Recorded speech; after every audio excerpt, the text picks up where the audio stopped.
அது நாட்டுக்குரியதாக இருக்கலாம், வெளிநாட்டுக்குரியதாக இருக்கலாம். பல நிறுவனங்கள் கால் பதித்து ஓரிரு வருடங்கள் அல்லது ஒரு 5 வருடத்துக்குள் 99 விதமான என்ஜிஓக்கள் மறைந்து விட்டன.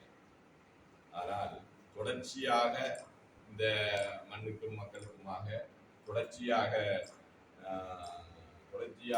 சேவையாற்றிக் கொண்டு வருகின்ற ஒரு சில நிறுவனங்களிலே, அரசு சார்பற்ற நிறுவனங்களிலே மனிதாபிவிருத்தி தாமதம் தலையாயும். அதுக்கு காரணம் அதன் அர்ப்பணிப்பு. அதன் தலைவராக இருக்கக்கூடிய கலாநிதி சிவபிரகாசன் அவர்கள் இன்று லண்டனில் இருந்து அவருடைய சொந்த விடயம் அல்ல. கடந்த மாதம் நோர்வேயிலே இருந்திருந்தார். அதுவும் சொந்த விடயம் அல்ல. அனைத்தும் இந்த மக்களுக்காக, இந்த மக்களின் உரிமைக்காக அவர்கள் சுதந்திரமாக வாழ வேண்டும். குறிப்பாக மலையகத்திலே இன்று பெரும் புரட்சி இடம்பெற்றுக் கொண்டிருக்கின்றது. அதற்கு வழிவகுத்தவரும் கலாநிதி பி சிவபிரகாசன். பெண்கள் தொடர்பான விடயங்களிலே உலகளாவிய ரீதியிலே பெயர் பெற்றவர், மனித உரிமை செயற்பாட்டாளராக அவரது துணைவியார் இவரது நமக்கு லோகேஸ்வரி சிவபிரகாசம்.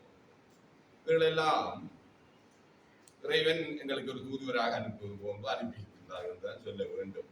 கண்டியிலே இருந்து கொண்டு இங்கு காரதீவுக்கு வந்து இந்த பிராந்தியத்திலே இவ்வாறான சேவைகள் இன்று மட்டுப்படுத்தப்பட்ட சேவைகளாக இருந்தாலும் அன்று அவர்கள் செய்த சேவை என்பது இன்றும் மறக்க முடியாது. அது பெரிய செயலாளர்களுக்கு தெரியும், இங்கு மாறி மாறி வந்த அரசாங்க அதிகாரிகளுக்கு தெரியும். அப்படிப்பட்ட பல மிகவும் அர்த்தபுஷ்டியான சேவைகளை மிகவும் கஷ்டமான காலத்தில் இருந்து செய்து வந்த இந்த மனிதாபிவிருத்தி. ஆக ஒரு சின்ன லோரியில வந்தவர்கள் வேறு அவருக்கு சகாக்களும் நடராஜா அன்களும் இப்படி வந்தவர்கள். தம்பி ரியால் அவர்கள் அன்றிருந்து இன்று வரைக்கும் இந்த நிறுவனத்தோடைய இணைந்து அவர்களுடைய தனது சேவையை அர்ப்பணித்து வருகின்றனர். அம்பாறை மாவட்டத்தில் இருக்கக்கூடிய அங்கு இருக்கக்கூடிய அரசாங்க அதிபரும் சரி, அரசு சார்பற்ற நிறுவனங்களின் இணைப்பதிகாரி சரி, அனைவரும் இருக்கக்கூடிய ஒரு சில என்ஜிஓக்களிலே கூடுதலாக நம்புவது இந்த என்ஜிஓ என்று சொல்லக்கூடிய ஹியூமன் டெவலப்மெண்ட் ஆர்கனைசேஷன் என்று சொன்னால் அதில் எந்த விதமான உங்களிடமில்லை. நேற்றைய தினம் எமது மேலதிக மாவட்ட அரசாங்க அதிபர் பதவியேற்றிருந்தார்.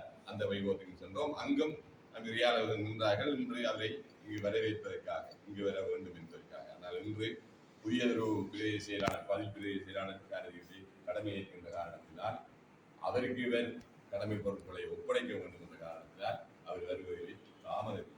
இருந்தாலும் உங்களை தாமதப்படுத்தக்கூடாது என்பதற்காக இங்கு